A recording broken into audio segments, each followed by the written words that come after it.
Pessoal, aqui sou o monitor de radiologia novamente, Henrique Bedak, e na videoaula de hoje, nessa parte 3, nós vamos falar também sobre o TC patológico, mas agora vamos falar sobre os nódulos, né? Então, nódulos, o que a gente tem que saber? Eu gostaria de começar com vocês falando um pouco sobre a origem desses nódulos. Então, são 3 os tipos de nódulos, vou falar logo: aleatória, centrolobular e perilinfática.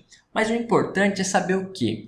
Quando esses nódulos vão aparecer por uma doença que tem disseminação ou tem origem hematogênica, nós vemos que ocorre o aparecimento de nódulos em forma aleatória, forma randômica. Já quando nós temos doenças que são de origem endobrônquia, que são de origem respiratória, nós temos que esses nódulos vão aparecer do tipo centrolobular.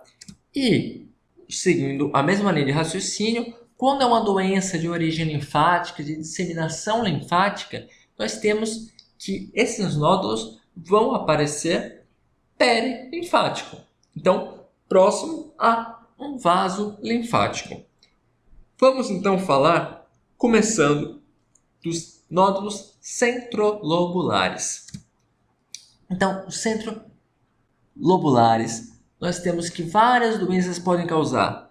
Mas o que é importante? Vamos lembrar, dos nódulos centrolobulares são causados por doenças de disseminação endobrônquica. Então, quais são as doenças que podem causar? Doenças de disseminação endobrônquica. Vamos colocar exemplo: silicose, pneumoconiose, pneumonia, bronquiolite, tuberculose, são todas doenças de disseminação endobrônquica e elas são causadoras de nódulos centrolobulares. Simples. Agora é muito mais fácil da gente identificar um tipo de nódulo e pensar em qual doença pode acometer esse paciente.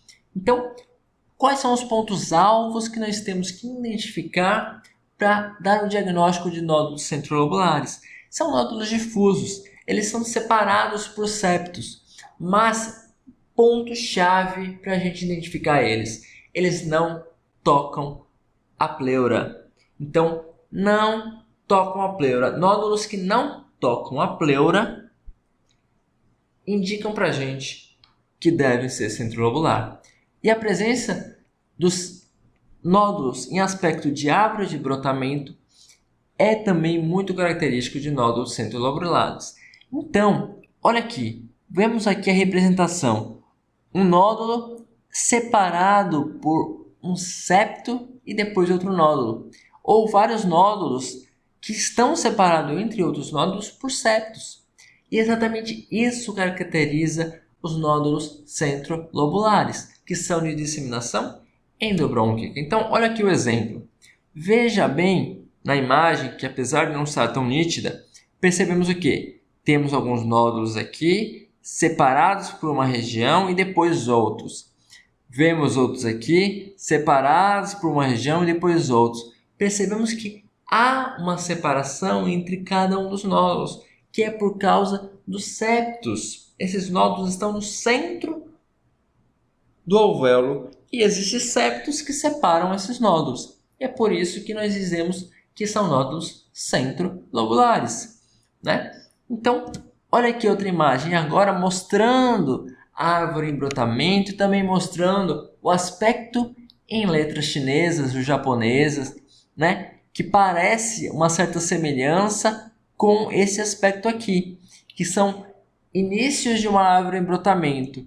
Olha aqui como parece uma árvore. Vamos tentar imaginar como são os galhos de uma árvore e pensar que realmente isso que está sendo apontado pela seta, esse conjunto de nódulos, parecem com uma árvore em brotamento. E já essas estruturas que ainda não parecem muito árvores em brotamento, lembram, de certa forma, algumas estruturas de letras do alfabeto chinês.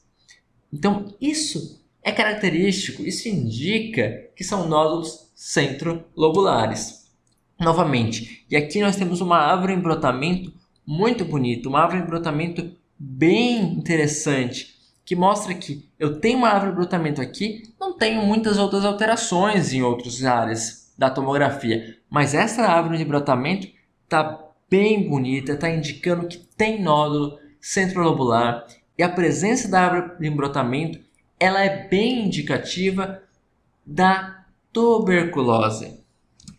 Então, vimos os nódulos, vimos um pouco de centrolobulares, vamos ver agora um pouco de perilinfáticos. Então, doenças que geram nódulos perilinfáticos são doenças de origem linfática. Por exemplo, sarcoidose, linfangite, amiloidose, pneumonia intersticial linfocítica. Onde estão os linfócitos? Linfonodos. Então, são doenças de origem linfática. São doenças que vão, então, gerar nódulos que estão próximos aos vasos linfáticos. São perilinfáticos. Então, veja aqui na imagem como é bem simples de entender. Os nódulos estão seguindo o trajeto dos vasos linfáticos. Então, são nódulos distribuídos ao longo dos vasos linfáticos. Bem simples de entender. Vemos aqui a imagem, olha só, um vaso linfático aqui e seus vários nódulos seguindo o mesmo eixo, seguindo o mesmo trajeto. Olha aqui novamente no pulmão direito, olha só como a gente percebe também vários nódulos no pulmão direito. Novamente aqui, ó, olha só, um vaso linfático seguido por vários nódulos em seu trajeto. Então, é muito fácil a gente perceber os nódulos perilinfáticos, porque nós vemos um caminho representado pelo canal linfático e esse caminho ele é seguido por uma quantidade grande de nódulos em seu trajeto. Novamente aqui, olha só como é grande a presença de nódulos ao lugar seguindo o mesmo trajeto dos vasos linfáticos.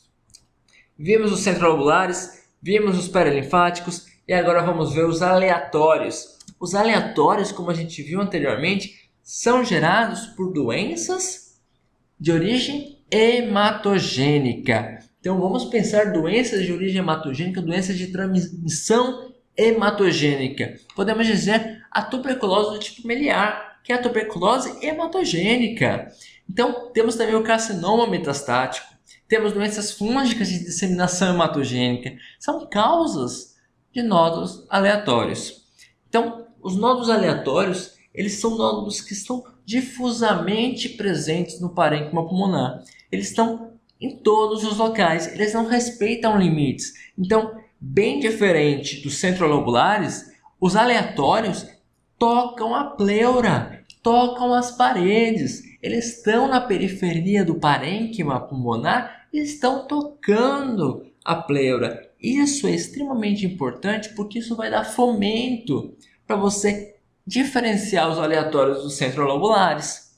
Então, vamos ver a imagem. Olha uma imagem que a presença dos nódulos está tão disseminada, está por todas as partes, que é difícil até pensar que poderia ser outra coisa além do aleatório. Realmente essa imagem é muito indicativa dos nódulos aleatórios. Perceba como esses nódulos estão tocando a pleura. Olhe para a periferia desse parênquima e veja como tem muitos nódulos que estão tocando a pleura. Isso indica mais uma vez que são nódulos aleatórios. Nesta outra imagem, novamente, uma imagem com muitos nódulos esparramados por todo o parênquima. Esse parênquima parece que está todo comprometido com nódulos aleatórios. E novamente, temos a possibilidade fácil de identificar nódulos tocando a pleura. Então, pessoal, vimos agora os nódulos. Espero que tenham gostado. Agora eu recomendo para vocês ver a parte 4 das alterações patológicas da tomografia.